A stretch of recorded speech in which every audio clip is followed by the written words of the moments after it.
যাদের হাতে সমাজের আগামী প্রজন্মের শিক্ষা, মূল্যবোধ ও মানবিকতার ভিত্তি গড়ে ওঠে, সেই শিক্ষকই যখন নিজের সংসারে নির্যাতনের অভিযোগে অভিযুক্ত হন, তখন তা শুধু একটি পরিবারের নয়, গোটা সমাজের কাছেই অত্যন্ত উদ্বেগজনক ও লজ্জাজনক ঘটনা হয়ে দাঁড়ায়। পশ্চিম ত্রিপুরার বনমালীপুর ধলেশ্বর 23 নম্বর ওয়ার্ডের বাসিন্দা শিক্ষক জয়ন্ত দের বিরুদ্ধে ওঠা পারিবারিক নির্যাতনের অভিযোগ ঘিরে বর্তমানে এলাকা জুড়ে তীব্র চাঞ্চল্যের সৃষ্টি হয়েছে। অভিযোগ অনুযায়ী প্রায় 12 বছর আগে সাবরুম পুরাতন অফিসটিলা এলাকার বাসিন্দা শতাব্দী রায় চৌধুরীর সঙ্গে বিবাহ বন্ধনে আবদ্ধ হন জয়ন্ত দে। বিয়ের পর প্রথম দিকে সংসার স্বাভাবিক থাকলেও ধীরে ধীরে পরিস্থিতির পরিবর্তন হতে শুরু করে। নির্যাতিতার অভিযোগ, বছরের পর বছর ধরে তাকে শারীরিক নির্যাতন, মানসিক চাপ ও অপমানের শিকার হতে হয়েছে।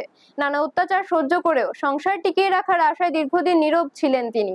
পরিস্থিতি চরমে পৌঁছালে বিষয়টি দুই পরিবারের নজরে আসে। এরপর নির্যাতিতার পরিবার আইনের দ্বারস্থ হয়ে সাবরুম আদালতে মামলা দায়ের করে। আদালত স্ত্রীর বাপের বাড়ির দেওয়া জিনিসপত্র ও স্বর্ণালংকার ফেরত দেওয়ার নির্দেশ দিলেও অভিযোগ উঠেছে, অধিকাংশ স্বর্ণালংকার ও মূল্যবান সামগ্রী রহস্যজনকভাবে উধাও হয়ে গেছে।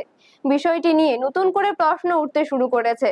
সাংবাদিকদের সামনে এসে ক্ষোভ উগরে দেন শতাব্দী রায় চৌধুরী। তিনি প্রশাসনের কাছে কঠোর হস্তক্ষেপ ও দৃষ্টান্তমূলক বিচারের দাবি জানান। তার বক্তব্য, শুধু শারীরিক ও মানসিক নির্যাতনই নয়, নিজের আইনসঙ্গত প্রাপ্য থেকেও তাকে বঞ্চিত করা হয়েছে। ঘটনাকে কেন্দ্র করে এলাকায় ব্যাপক আলোচনা শুরু হয়েছে। স্থানীয়দের একাংশের মতে, অভিযোগের সঠিক তদন্ত করে দ্রুত প্রয়োজনীয় ব্যবস্থা গ্রহণ করা উচিত প্রশাসনের। এখন দেখার বিষয়, এই ঘটনায় প্রশাসন পরবর্তী সময়ে কি পদক্ষেপ গ্রহণ করে। ব্যুরো রিপোর্ট, নিউজ তৎকাল 24। আজকে কি কারণে আসছে এখানে?